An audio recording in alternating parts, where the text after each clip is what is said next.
नमस्कार दोस्तों, आइए सुनते हैं सुभद्रा कुमारी चौहान के द्वारा लिखी कहानी गुलाब सिंह।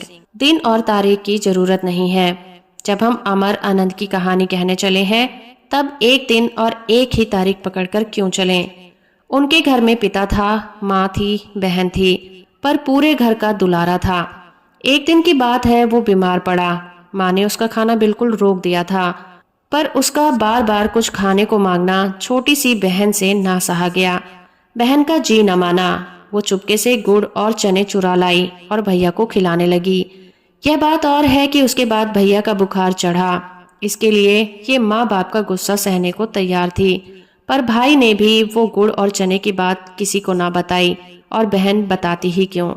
खैर, किसी तरह रोग बढ़ते बढ़ते खत्म हो गया, रोक गया, और बहन के प्रेम की वो बात सदा के लिए भाई के मन पर छप गई। ऐसी एक नहीं अनेक बातें माँ की, बहन की, पिता की उसके मन पर छपी थी। वो कभी उनसे लड़ता झगड़ता भी, पर आंखों में आंसू और मन के रंग उसके अंतस पर छपी तस्वीरों को ना धो सके, ना धुंधला सके। एक दिन ऐसी हवा बही कि मुरझाए हुए मनों में भी नई जान आ गई। एक हवा ऐसी होती है जो मुरझाए हुए पौधों में ताजगी ला देती है, और एक हवा ऐसी होती है जो मुर्दा मन मनुष्यों में नई उमंग भर देती है। ये उमंगों वाली हवा थी। बड़ा भारी जुलूस निकला। कौमी झंडे का जुलूस था वो, पर बादशाह का हुक्म था कि जुलूस न निकले, झंडा न निकले। शहर में आतंक सा छा गया। बड़ा जालिम था वो बादशाह। बड़ा आया बादशाह, क्यों न निकले जुलूस, क्यों न निकले झंडे।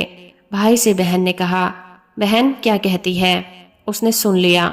बहन फिर बोली, कौन है ये बादशाह। भैया ने कहा, होगा कोई। बहन ने फिर पूछा, क्यों न निकले जुलूस, क्यों न निकले झंडा। भाई कटु स्वर में बोला, हमारा देश बादशाह का गुलाम जो है। बहन का उत्तर था, तब तो जरूर निकले जुलूस, हम भी जरूर फहराएंगे अपना झंडा। देखते हैं कौन रोकता है हमें। झंडे की तैयारी होने लगी। बहन ने अपनी पुरानी ओढ़नी फाड़कर झंडा बना लिया। लाल हरा रंग भी चढ़ गया। भाई ने उसे अपने खेलने के डंडे से बांध लिया। झंडा तैयार था। अब भाई झंडा लेकर चला। बहन आग्रह से बोली, अरे भाई जाते कहाँ हो, हम भी साथ चलेंगे। पर बहन, बड़ी दूर जाना है, तुम थक जाओगी। नहीं भैया, नहीं बहन, जुलूस कौन बनाएगा। तुम झंडा उठाना, हम जुलूस बनाकर पीछे चलेंगे। नहीं रानी, तुम जुलूस नहीं, तुम एक काम करो, हमें रोली का तिलक लगाकर विदा करो, जैसे राजकुमारी अपने भाई राजकुमार को विदा करती है। बहन ने खुशी की किलकारी के साथ ताली बजाई और दौड़कर थोड़ी सी रोली, थोड़े से चावल सजाकर ले आई। थाली में एक दिया भी जल रहा था। भाई की आरती उतारनी थी। मुंह के चारों तरफ घूमती थाली एक आभा मंडल बनाने लगी। उसने देवी देवताओं के चित्रों में भी वैसा ही आभा मंडल देखा था। भाई के चारों तरफ वैसा ही आभा मंडल देखकर वो बहुत खुश हुई। बहन ने भाई के माथे पर तिलक लगाया, चावल बिखराए। तब भाई ने बहन के पैर छुए और विदा लिया। बहन ने भाई के सिर पर हाथ फेरा और बलैया दी। अब वो झंडा लेकर चला। बहन दरवाजे पर खड़ी देखती रही। कहानियों की राजकुमारियां इसी तरह विदा करती थी और देखती खड़ी रह जाती थीं। दूर तक भाई के लहराते हुए झंडे को जाते हुए देखती रही वो। बहुत दूर जाने पर बादशाह के सिपाहियों ने झंडे वाले को रोका। वो ना रुका, नहीं रुका, और बादशाह के सिपाहियों ने गोली चला दी। वो गिरा। झंडा उसके हाथ में था।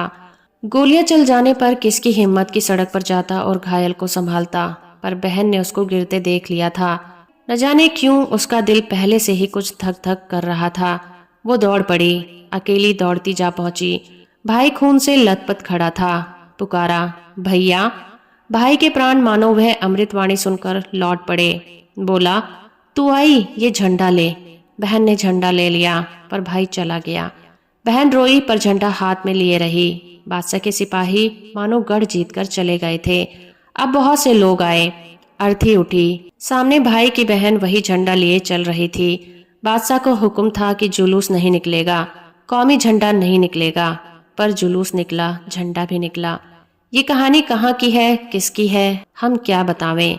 ये फ्रांस की राज्य क्रांति की हो सकती है, ये रूस की राज्य क्रांति की हो सकती है, ये हिंदुस्तान की सन 82 की क्रांति की हो सकती है, ये हिंदुस्तान की सन 42 की क्रांति की हो सकती है, क्योंकि यह घटना चिरंतन है, अनंत है।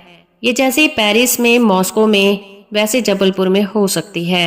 जबलपुर में तो क्या उस वीर बालक का नाम गुलाब सिंह हो सकता है? तो दोस्तों अभी आप सुन रहे थे सुभद्रा कुमारी चौहान के द्वारा लिखी कहानी गुलाब सिंह। कहानी और मेरा प्रयास अगर अच्छा लगा है तो वीडियो को लाइक और चैनल को सब्सक्राइब करना बिल्कुल मत भूलिएगा।